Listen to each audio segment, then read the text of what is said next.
গল্পটা শাড়ির। সূক্ষ্ম কাপড়, রঙিন পাড়, বুটির খেলা। দক্ষ কারিগরের নৈপুণ্যে তৈরি হয় এক বিশেষ ধাঁচের শাড়ি, নাম টাঙ্গাইল শাড়ি। এই জেলায় তৈরি থেকে শুরু করে জনপ্রিয়তা স্থানীয় হাট ঘুরে ছড়িয়ে পড়ে সারা বাংলায়, তাই এই শাড়ির নাম টাঙ্গাইল। এই জেলার শাড়ির গল্পটা বাংলায় জড়িয়ে রয়েছে প্রায় ২৫০ বছরেরও বেশি সময় ধরে। শাড়িটি মিশেছে বাংলাদেশের ঐতিহ্য ও সংস্কৃতিতে। বাংলার নারী আর শাড়ি যেন একই সূত্রে গাঁথা। ঐতিহ্য মাখা এই টাঙ্গাইল শাড়ির জিআই স্বীকৃতি নিয়েছিল কারাকারি, রশি টানাটানি। শেষ পর্যন্ত জয় হয়েছে টাঙ্গাইলেরই, মিলেছে জিআই স্বীকৃতি।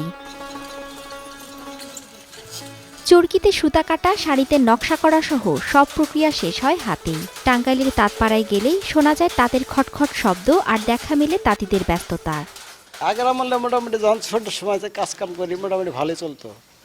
আর এখন বর্তমানে হিকজিক খাই গেছে সমস্যাটা, মনে করেন যে তাঁতের কামটা বলতেই একটু কম চলে। ইউনেস্কো সাংস্কৃতিক ঐতিহ্যের তালিকায় অন্তর্ভুক্তির জন্য টাঙ্গাইল শাড়ি মনোনীত হয়েছে।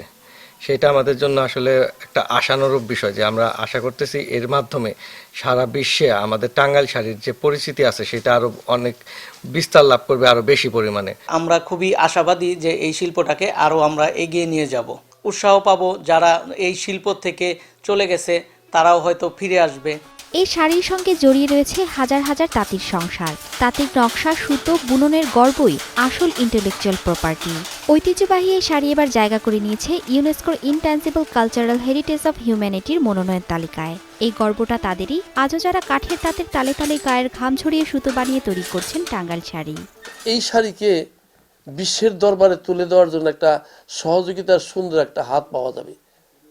কিন্তু সরকার যদি উদাসীন থাকে, এইটার সাথে, এই শিল্পের সাথে সম্পর্কিত যে শিল্প মন্ত্রণালয়, সেটা যদি আমাদের ব্যাপারে উদাসীন থাকে, তাহলে ইউনেস্কোর মনোনীত হই আবার জিআই ট্যাগই পাই, তাহলে আমরা আস্তে আস্তে স্তীমিত হয়ে যাব। এর সঙ্গে সরকারের সম্পৃক্ততা অত্যন্ত প্রয়োজন। তাঁত মালিকরা মনে করেন আন্তর্জাতিক এই মনোনয়ন শিল্পটিকে নতুনভাবে বাঁচিয়ে তুলতে পারে। এই স্বীকৃতিতে খুশি ক্রেতারাও। বাংলার দেশি এ পোশাক বহির্বিশ্বের নারীদের আকর্ষণ করবে বলে আশা ক্রেতাদের। এখন তো শাড়ির এটা উঠেই যাচ্ছে, সবাই দেখা যায় ওয়েস্টার্ন ড্রেস পরে, কিন্তু শাড়ি আমার কাছে খুব পছন্দের। শাড়ি আমি সব প্রোগ্রামেই শাড়ি পরি। সবাই যদি এটার প্রতি আরো বেশি সচেতন হয়, তাহলে আমাদের এই পোশাকটা আরো বেশি বিশ্বের দরবারে ফুটে উঠবে বা তুলে ধরা হবে। বাংলার ঐতিহ্য যেই আমাদের যেটা, ওটাকে টিকিয়ে রাখা উচিত সরকারের। তাহলে আমাদের বাংলার ঐতিহ্য না শুধু, আমাদের শ্রমিকরাও বাঁচবে, আমাদের দেশও বাঁচবে। নানা কারণে সংকটে রয়েছে ঐতিহ্যবাহী এই শিল্প। বাড়ছে কাঁচামালের দাম, সস্তা মেশিনে বোনা শাড়ির ভিড়ে কমছে চাহিদা। পেশা বদলে অন্য কাজে চলে যাচ্ছেন অনেক তাঁতি।